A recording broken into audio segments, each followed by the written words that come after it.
Sonam Wangchuck hero या villain, ये सवाल इसलिए गहराता जा रहा है क्योंकि जिस तरह से लद्दाख में हिंसा फैली और मोदी सरकार की ओर से जिस तरह से सोनम वांगचुक को एक आतंकवादी की तरह पेश किया जा रहा है, आखिर इसकी सच्चाई क्या है, आइए इस वीडियो में जानते हैं। आपसे निवेदन है कि ये वीडियो पूरा देखें, तभी आपको इस विषय के बारे में समझ आएगा।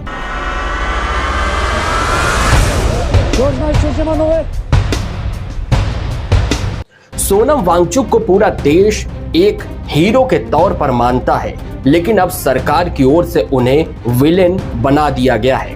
देश के करोड़ों युवाओं का ये हीरो इस वक्त जेल में है और सोनम वांगचुक के साथ ऐसा सलूक किया जा रहा है मानो वो आतंकवादी हो।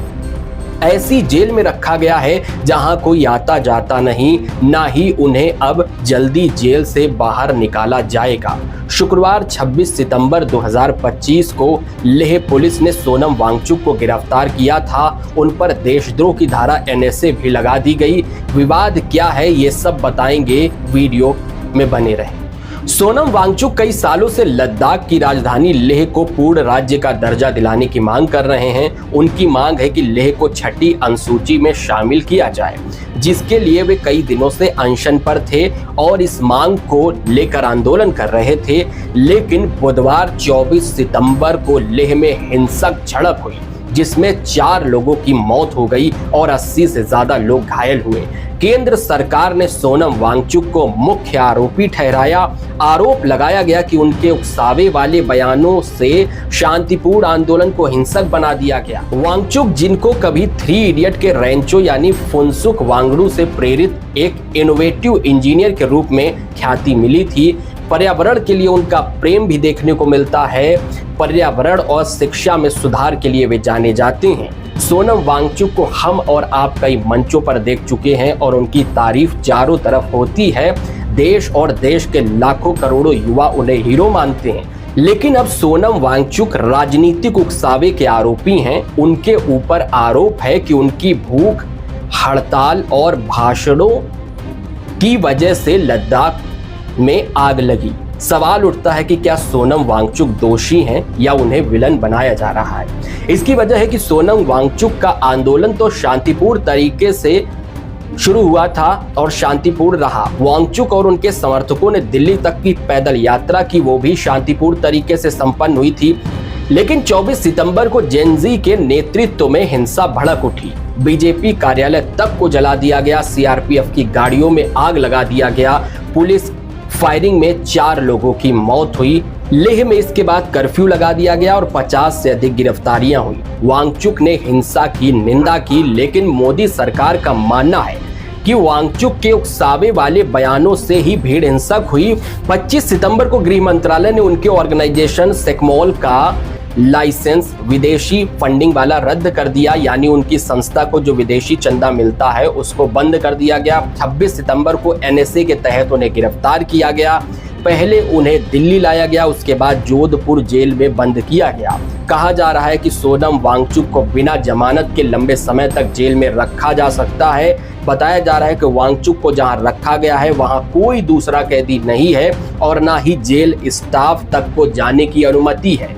यानी कि सोनम वांगचुक के साथ ऐसा सलूक किया जा रहा है कि जैसे वे आतंकवादी हों। केंद्र सरकार का आरोप है कि वांगचुक के भाषणों ने लद्दाख में शांतिपूर्ण विरोध को हिंसा में बदल दिया।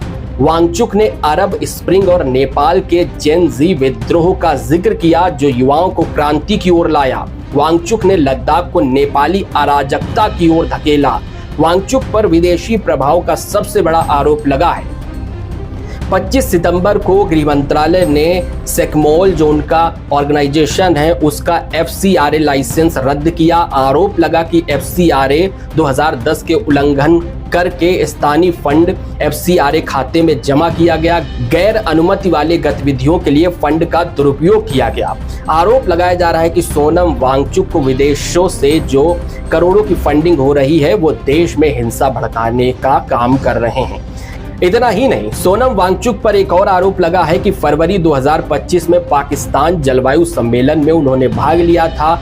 आरोप है कि पाकिस्तान में ऐसा कौन सा पर्यावरण सम्मेलन हुआ जो विश्व स्तरीय हो? सीबीआई ने जांच शुरू की है। गृह मंत्रालय ने कहा है कि विदेशी फंड के जरिए वांगचुक एक बड़ी साजिश रच रहे हैं। बीजेपी के अमित मालवीय ने एक्स पर पोस्ट करते हुए लिखा है कि वांगचुक और कांग्रेस विदेशी एजेंसियों से प्रेरित है, सीमा पर अशांति फैला रहे हैं। ये संदेह पैदा करता है कि उनका आंदोलन पर्यावरणीय है या चीन पाकिस्तान से जुड़ा है, जो लद्दाख की रणनीतिक स्थिरता को खतरा पैदा करता है। हालांकि सरकार की ओर से सोनम वांगचुक को आतंकवादी घोषित कर दिया गया है, इस तरह से जिस तरह से अमित मालवीय जैसे लोग पोस्ट कर रहे हैं।